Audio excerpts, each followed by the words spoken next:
my official 2025 predictions of the American League East. The featured players I chose to go with being Aaron Judge of the Yankees, Yandy Diaz of the Rays, Jarren Duran of the Red Sox, Vladimir Guerrero Jr. on the Blue Jays, and Gunnar Henderson of the Baltimore Orioles. We got a good group here. We're going to go through each individual team and we're going to discuss where I think they're going to finish. And we're going to start from the bottom of fifth place all the way up through first place. Now, of course, we start in fifth, we go to fourth, we go to third. And then once we get to second, you'll be able to tell pretty quickly based on which team hasn't been covered yet, who will be the first place team, at least based on my predictions. But this is the 2025 predictions for the We Know Baseball podcast and Ryan Knows Ball American League East. Let's dive into it. In our fifth place position, the fifth place finishing team in 2025 in the American League East is the Tampa Bay Rays. Okay. So we've got the Tampa Bay Rays sitting here, and there's a number of different factors you can consider. And we'll just start off with where they were last year. 2024, the Rays were 80 and 82. 2 games under 500. Some would argue that's 1 game under 500. And this season, their projected win total is right in between 80 and 82, 81.5 being their projected. Now, for me, the Rays are a team based on what they have going for them, with a little bit of uncertainty in the starting rotation, a little bit of uncertainty as to where offense is going to come from for them this season, a little bit of uncertainty about where they're going to be playing their home games for the foreseeable future. This year, of course, playing at George M. Steinbrenner Field in Tampa, Florida, an outdoor stadium in the summer in Tampa, Florida, home of the spring training home of the New York Yankees. What does that mean for this team? It means it's going to be a year of uncertainty. It's going to be a year of uncomfortability. It's going to be a year of the Rays getting overmatched and a little bit outclassed and a little bit outcomforted by the rest of the teams in this division. You've got a cushy, indoor, beautiful, newly renovated ballpark up in Toronto. You've got a beautiful and constantly updated and newly added and renovated sort of ballpark in Baltimore, new left field wall and new ownership and young emerging core. You've got, of course, the Yankees at Yankee Stadium, the Red Sox at Fenway Park that's constantly updated, high payrolls across the division, and then you've just got the Rays. This season's going to be the Rays bottom feeding out of the American League East. That being said, that doesn't mean there aren't some players to watch. Got Carson Williams, who's a shortstop prospect for the Rays. His expected time of arrival, or ETA, is actually this season. So keep your eye for Carson Williams, shortstop bat. And of course, Junior Caminero, who's been a top prospect for them, made an impact, played pretty well in spring training, left side of the infield, right-handed hitter. These are 2 guys to look out for the Rays this season. But ultimately, these aren't going to be 2 guys that are going to push them over the hump into the playoff. Got McClanahan in the rotation. What is his health going to look like? You've got Baz in the rotation. What is his health going to look like? Can you get more production again from Brandon Lau? Can you get Nathaniel Lowe going? Is Yandy Diaz going to return to all-star form like he was 2 years ago or last year when he was regressing a little bit from his all-star form? There's a lot to uncover and a lot to unpack with this team. One thing is for certain for the Rays. I can tell you confidently, there really isn't maybe a guy or a specific unit with like the outfield, starting rotation, or the bullpen that jumps off the page. They have individual players, maybe one in each of those that you're like, yeah, that guy could be an all-star. But ultimately, the Rays for me are a bottom feeder type of organization this year, especially considering all things that are going on with their home field situation. May not be a great year for the Rays, but more than anything, I'm just hoping the Rays can get their home field situation figured out. For the Tampa Bay Rays, their World Series path has to be a pretty drastic one. However, if they were to make it to the World Series, their path would probably include their rotation staying healthy. Again, you have Shane Baz, Shane McClanahan. Those are the 2 that always trip me up. Shane. Can you count on Taj Bradley to be the guy? Are you relying on Ryan Pepio to start games for you? Are you opening with guys like Faedo or Zach Littell or Drew Rasmussen? Where's Jeffrey Springs? What's his health going to look like? If their rotation stays healthy and performs at their peak and their capability, they would be a top 7 to 10 rotation in Major League Baseball. And if that's the case, they're going to be competitive. You also need an all-star caliber performance from a guy like Junior Caminero. Again, we mentioned him already as a top prospect. And if you get that, that may boost the offense overall and across the board. And then lastly, an additional key that would probably help the Rays get to a World Series path is what the Rays do best, which is capitalize on the random hidden gem under the radar guys that barely anybody has ever heard of, that was never really a top prospect or super highly rated and turns out to be an absolute demon. Those guys typically surface for the Rays when it comes to pitching. You have guys on their roster already, like Edwin Uceda. There's a couple Pete Fairbanks, like these guys where no one was like, oh, they profile as an elite bullpen pitcher. And then that's what they become with the Rays. The Rays are really good at pulling that out of certain guys. And in the case of the Rays, if they get a healthy rotation and they finish top 7 to 10 in rotation ERA, combined with the Junior Caminero all-star campaign, high caliber campaign, and then you throw in the mix 2, 3, 4, 5 guys just emerge for the Rays with their team success, as they're very commonly known for, the Rays could find themselves in some capacity competing for a wild card spot. You compete for a wild card spot and you get into the postseason, anything can happen. That's their World Series path. Is it likely? And in my predictions, based on what I have for their record, is it going to happen? Because my official prediction has the Rays at 75-87, which is good for 5th place. I have them for 5th place in the American League East, 75-87. It's not a great record. For me, the offense is going to be very sparse. The offense is going to be probably the main area of concern. If you're looking across their offensive weaponry or availability or guys that they're going to be relying on to generate offense, at least in the infield, we mentioned Junior Caminero. You have Brandon Lau, who has had flashes of good play. Yandy Diaz, we mentioned previously. He was an all-star a couple years ago. How good will he be? And then after that, they currently, as it stands, on their 40-man roster, have 2 outfielders listed: Josh Lowe, Johnny DeLuca. They also have any combination: Richie Palacios, Taylor Walls, Christopher Morel, Ha-Sung Kim when he comes back for injury, Jose Caballero. It's just going to be a tough offensive year for the Rays. The Rays always pitch. Always, always, always pitch. But they're not going to hit, especially in the outdoor venue now that they're going to be playing in a different environment. Just, you never know. But for me, I have the Rays finishing 5th in the American League East at 75-87. That's my prediction for the Tampa Bay Rays. And I have them finishing 4th. The Toronto Blue Jays, I have them finishing 4th. If their projected win total is 4.5 wins above where it was last year, you would say, interesting. That means whoever's in charge of making these lines think that the Blue Jays are going to. The question is, what was their previous number, or what was their win-loss last year? Well, their win-loss last year, 74-88. So if they're 4.5 wins better, their over-under is 78.5 wins, which would put them, even if they finish at 79 or a couple games above that, they're still under 500. The offense is a concern.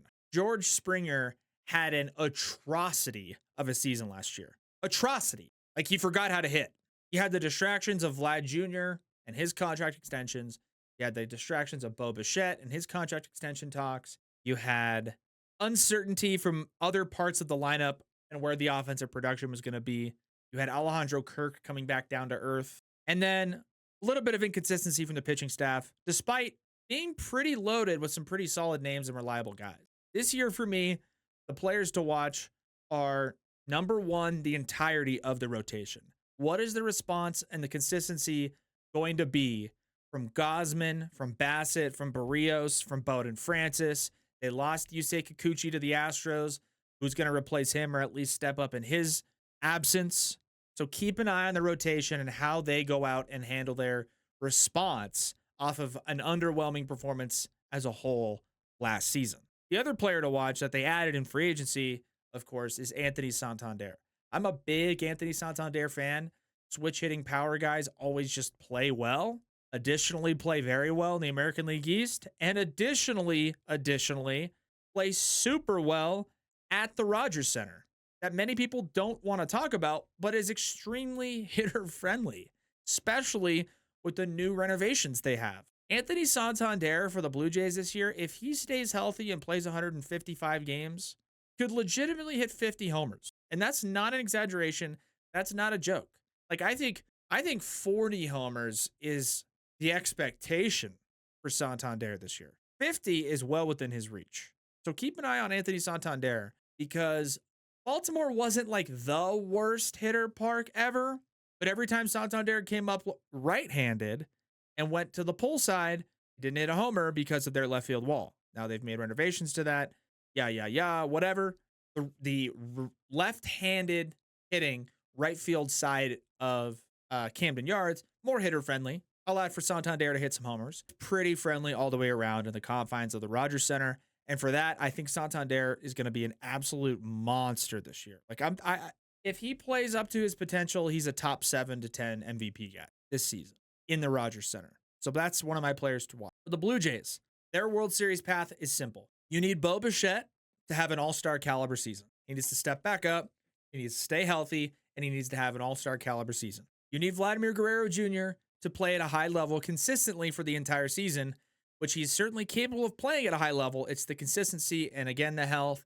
If Vlad puts up an MVP caliber season, that would be step 2, and that would be critical to their success. He could be the aircraft carrier caliber player that carries their team to potentially a postseason. And again, the third and final being their rotation, the health of their rotation, the bounce back that they need. And if they get all those things, they certainly have a legitimate path to find themselves competing for a wild card spot. I don't see this team getting above 90 wins, but I don't see them getting below 75. They're kind of just in that middle ground, milling around. And they did make a splash with Santander, but they just didn't do a whole lot to improve in a division where they needed to. Their path to the World Series, more clear than other teams, but it's also a little bit more difficult. And ultimately, their division is probably what's going to hold them back more than anything. So with all that considered and being said, my official prediction for the Blue Jays is to finish 80-82 and 4th place in the American League East. 4th place. Yes, I know. 80-82. That's 2 games under 500. And that is a 6-game improvement from where they were last year. Is it disappointing? Sure. Ultimately, they need to commit one way or the other, and they're going to be at a crossroads after this season when discussing things like a Bo Bichette contract extension, like a Vlad Jr. contract extension. How much are they willing to give? This whole Vlad Jr. contract thing seems to be a pretty big distraction for them right now. So they need to get that situation handled and figured out. If they do, if it comes out early in the season, midway through the season, Vlad is extended, that could artificially inject some life into this team. They could be active at the deadline if they so choose to. But ultimately, I don't see this team making a ton of noise in 2025. So we've got the Rays in 5th. We've got the Blue Jays in 4th. In 3rd place in the American League East, I have the Boston Red Sox. The Boston Red Sox. So last season, 81-81 on the nose, right at 500. Right at 500. This year, they've improved. This year, their win total is 86.5. In some situations, in some areas, and on some leagues, standings wise, some years, 86.5, or let's just round up and say 87 wins is enough to get you into the postseason. 86.5, that is their win total. It's a 5.5 game improvement from last season. It's interesting to see somewhat of a jump for this team, but it's understandable. They went out in the offseason. They got Garrett Crochet. They got Walker Buehler. They have hopefully a healthy Trevor Story and Tristan Cassis and Rafael Devers. And they made a big splash and they signed Alex Bregman. They have these 2 guys I have here listed that I'm going to touch on in a second with their high-ranking prospects. They also just announced somebody else made the roster. Oh, yeah, Christian Campbell. So Christian Campbell makes the roster. And he's not even listed here as one of my guys, but he is an outfield prospect. It's exciting for him to make the team. And then additionally, listed here, I have as my two players to watch are two of their top prospects, and Roman Anthony, another outfield prospect, and Marcelo Mayer, a shortstop prospect. Now, their infield is in a weird spot because they have Devers, who refuses to play exclusively or exclusively he refuses to exclusively DH. Bregman, in that news of Devers not wanting to move from third, is now moving to short or second. Trevor Story's moving to second or short. Like, it's going to be kind of a toss up. I would say defensively, Story is probably the better option at short. Then you've got Cassis at first. You also have Cedane Rafaela, who was their big prospect last year. You had a good season from Jarren Duran, obviously, as an all-star last season. But you have two players to watch for them from their prospects in Roman Anthony and Marcelo Mayer. And then you roll out the rotation. Cutter Crawford, Brian Bayo, Garrett Crochet, Walker Buehler, then any combination of Tanner Houck, Lucas Giolito. They picked up Aroldis Chapman in their bullpen. Like, they got better. They got significantly better. And honestly, 5 wins seems really reasonable for a bump from what they had last year to this year. Also, just love Alex Cora. I think he's a great manager, a great leader of men. So when you look at all the new additions they have, like I was saying, you look at the improvements in the rotation, the improvements in the bullpen, the improvements in the offensive production, and you fast forward to this season. The World Series path for the Red Sox becomes pretty simple. They need dominance from their rotation. Walker Buehler needs to be good. Garrett Crochet needs to be good. Brian Bayo needs to be good. All these guys need to be good. They need to dominate. They need to keep their teams in the games. They have enough offensive weaponry to score, maybe not necessarily at absurd clips, but you could score enough, especially if the rotation dominates. That's going to lead the Red Sox to success. Number 2 is infield stability. That means, is Bregman playing second? For sure. Or shortstop? For sure. Vice versa with Trevor Story. Where is he playing? Put him there for sure. Devers, is he playing third base, or is he going to DH a little bit more? Tristan Cassis, is he going to DH, or is he going to play first base? The stability in the infield needs to stay there. And if it does, the Red Sox will be in a good spot, right? If they play 50 or 100 games, and of those games, 95% of them, it's the same group of guys in the infield, playing the same positions, hitting in the same spots in the order, that's the stability that leads teams to success, because that means they're all coming through, they're all comfortable, and it's not an issue. And then number 3 is the health, right? You need Cassis to stay healthy. You need Bregman to stay healthy. You need Trevor Story to stay healthy. Like, you need Trevor Story to stay on the field. The guy's been on the Red Sox and enjoyed his time, but he just cannot stay on the field. Health is going to be the biggest factor, I think, for the Red Sox success this season. So with all those improvements in their bullpen and the rotation and the lineup, the added pieces on offense, the starting rotation that can compete with, I think, almost anybody in the league, my final prediction for the 2025 Boston Red Sox is 88-74. 88-74. Their win total was 86, so I have them going over that win total.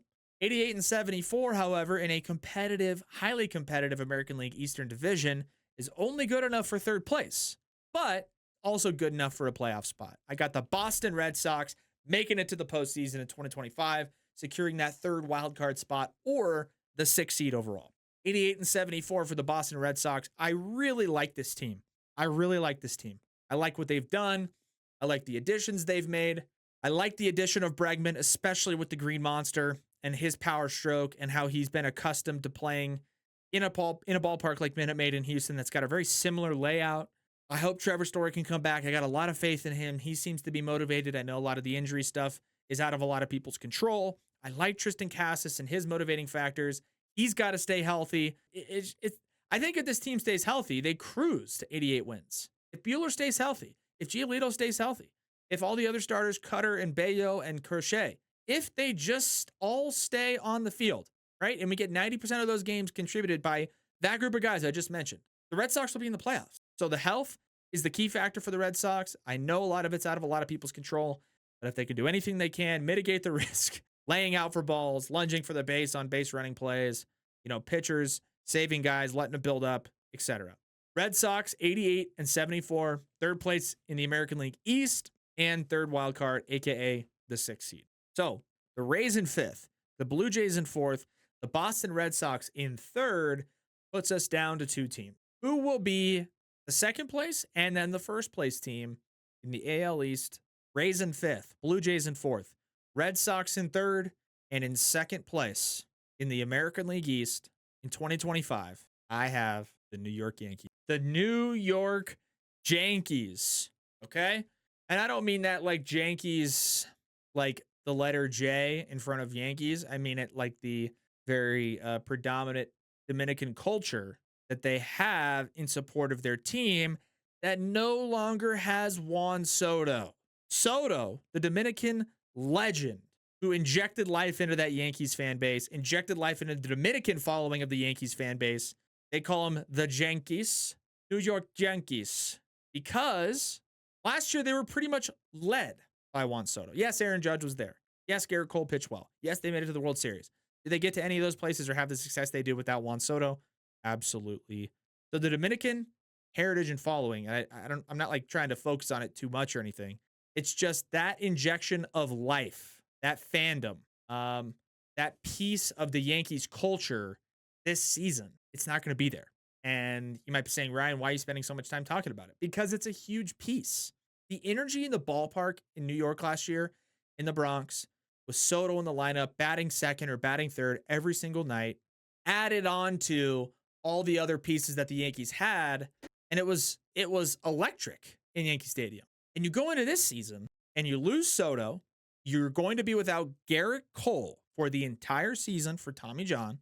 Yes, they added a couple of guys, but ultimately they kind of do what the Yankees have always done, which is add guys that have somewhat of a track record, that are after their first team, in a lot of cases after their second team, add them in free agency, add them via trade, try to make a splash.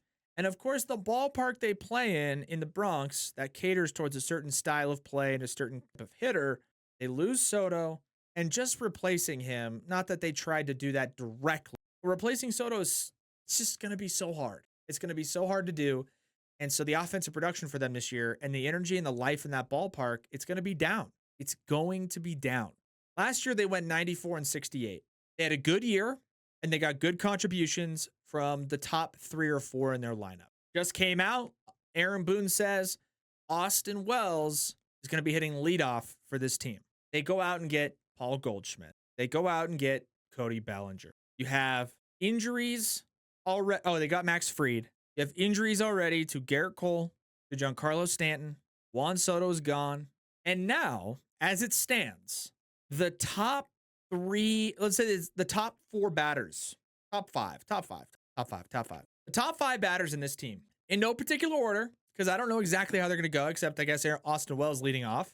Austin Wells, Aaron Judge, Paul Goldschmidt, Jazz Chisholm, and Cody Bellinger. And after that, you're going to need contributions up and down the order from a group that includes Oswaldo Cabrera, DJ LeMahieu, Oswaldo Cabrera, Oswald Peraza, Ben Rice, Anthony Volpe, Jason Dominguez, potentially Trent Grisham.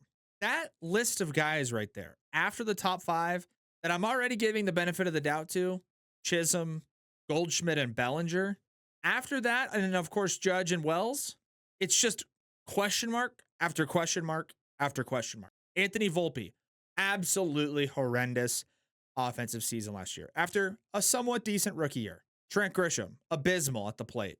Oswald Peraza, unproven and inconsistent so far. Oswaldo Cabrera hasn't gotten consistent ABs. When he hasn't been super consistent. Ben Rice burst on the scene last year, helped out at first base. After Rizzo comes back, or after he comes down to earth a little bit, his future is uncertain. It's just a ton of question marks for the Yankees. Rotation-wise, you kind of know what you're going to get. You know it's going to be Fried. You know it's going to be Clark Schmidt. You know it's going to be Rodon. Stroman's mixed in.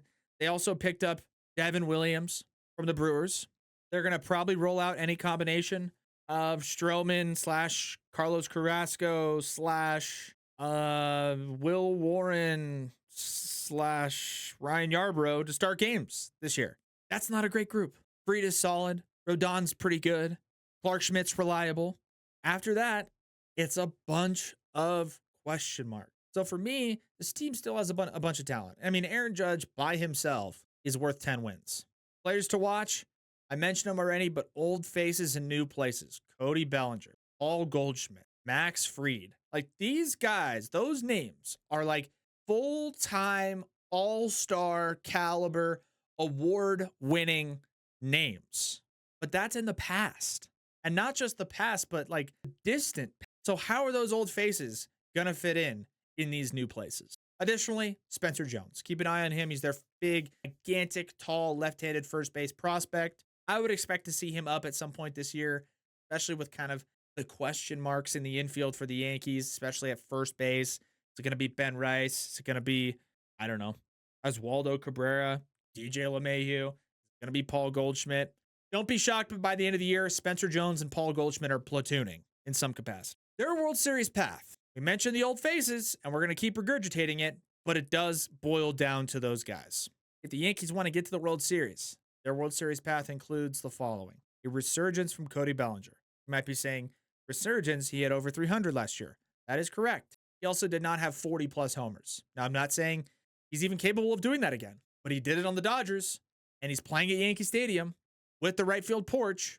So a resurgence, to me, would just be a 30-homer season for Bellinger, which he's certainly capable of. Does he need to hit 300 again? Not necessarily. But if Bellinger goes out this season as a Yankee, plays 150, it's 28 to 30 homers, it's 270 or above, OPS plus in the 115s, 120s, 125s, 130s area. Same story with number 2, Paul Goldschmidt. Paul Goldschmidt needs to find his groove again. He needs to rediscover himself as a player. Something happened to not only him, but honestly, the Cardinals organization and Nolan Arenado. And ultimately, Goldschmidt seemed to be kind of fading into oblivion. It's picked up by the Yankees, has the established name, has the accolades, has the cumulative numbers for his career. It's time for Goldschmidt to resurge. And if he does and plays well at Yankee Stadium for this team, that will help them get to the World Series. And then additionally, the rotation and Marcus Stroman, the back end guys, need to improve. Again, you know what you're going to get from Fried. You know what you're going to get from Rodon. You know what you're going to get from Clark Schmidt. The rest of the group needs to improve. And if they do, that will help them get to the World Series. So that all being said, coming off of a World Series appearance, not a win, but an appearance, and an American League winning season. Their win total is 89.5, and I've got them right at that number at 90-72. 90-72, that is second place in the American League East, but that's good for the first wild card spot, aka the 4 seed. Yankees 90-72, second place, wild card 1, 2025. Number 1, Baltimore Orioles. Baltimore. The Orioles, man. I think it's time for them to kind of break. I mean, it kind of has to be. Now, last season they go 91-71, second place in the AL East. This season, their projected win total is 87.5, down from what they were last year. Understandably, they lose Corbin Burns. They don't make a ton of drastic improvements in the rotation. So the win total goes down from what it was last season. I disagree with that. I think they have the offensive weaponry and firepower to compete with anybody. Their pitching is underwhelming to some degree, but it doesn't need to be exceptional when they have the lineup that they do. This season, their players to watch are their corner infield prospect, Kobe Mayo, and the addition of Tyler O'Neill. Kobe Mayo, keep an eye out for him. He'll probably be up at some point this year, probably succeed, as is the case with the Orioles prospect factory that they have up there in Baltimore. But the acquisition of Tyler O'Neill, guys, right-handed power hitting Tyler O'Neill, they moved the fences in left field. Tyler O'Neill, absolutely jacked, doesn't need to be the train carrier of the offense, probably going to be hitting 5th, 6th, somewhere there, 4th, 5th, or 6th. Doesn't need to be the guy, but he's perfectly capable of being the guy. Coming from the American League East already, experience with it, knows what it's like. Now he's on a team, young, rejuvenated, postseason aspirations. Look for Tyler O'Neill. Like I'm telling you guys, all of his metrics tell you he's going to be a good player, or he was a good player last year. I think he's going to be great in Baltimore, and I think it's a great pickup for them, a great addition. Tyler O'Neill is a guy that I just love his profile, love his bat speed numbers. Look out for him this year in Baltimore. For the Orioles and their path to the World Series, it's a three-step process. Number one, the depth that they have accrued produces at a good. They have depth at every position. Who's going to play catcher? Adley Rutschman. Oh, who's backing him up? Gary Sanchez. That's a great pickup. Who's starting in the infield? Probably Gunnar Henderson, Ryan Mountcastle, Jordan Westberg, and I would say Jackson Holiday. But you know who else can play first? Ryan O'Hearn. You know who else can play middle infield or corner infield? Ramon Arias. You know who else can play middle infield? Jorge Mateo. Like, they have dudes everywhere. Their outfield, probably going to be Colton Cowser, Tyler O'Neill, Cedric Mullins. You know who else can play outfield? Ramon Laureano, who they picked up. You know who else can play outfield? Their prospect that was highly ranked, Heston Kjerstad. Like, they're deep positionally. And if they got that depth and they're able to cycle them in properly and use the, advanced analytics or the metrics or whatever to their advantage, and that depth produces, they're going to be in a great spot. Okay.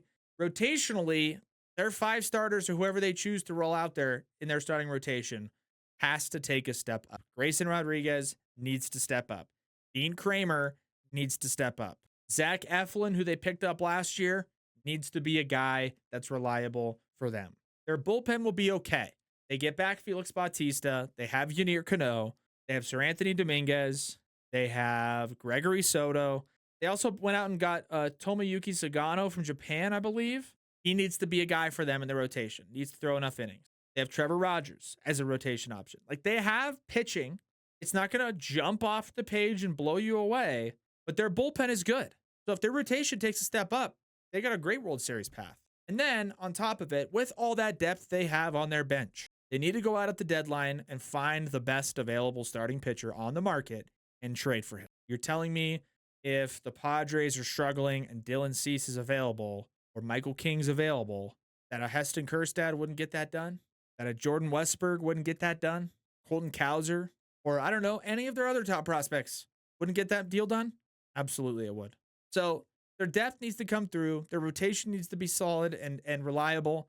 And then they still got to go out and probably pick up a big time arm, be that workhorse guy that's going to freight train carry them into and through the postseason. With all those things considered, their win total 87.5, 91-71 last year. I have them right at where they were last year, 92-70. Good enough for first place in the American League East and champions of the American League Eastern Division. Baltimore Orioles, American League East champions in 2025. And to summarize in totality in the American League East, I have the Tampa Bay Rays 75-87, the Toronto Blue Jays 80-82, the Boston Red Sox 88-74, third place wild card or the 6th seed, Yankees 90-72, first wild card or the 4th seed, and the Baltimore Orioles at 92-70, good enough for first in the American League East. 4 games separating the top 3 teams. It's going to be a tight race. This division is going to be very competitive. The Red Sox, to me, are the most improved and have the potential to make the biggest jump. The Orioles have the best offense. The Yankees have the best individual player. The Rays are playing at an outdoor stadium in Florida in the summer, and the Blue Jays are treading water in the middle ground, which is the last place you want to be. It's like the worst place.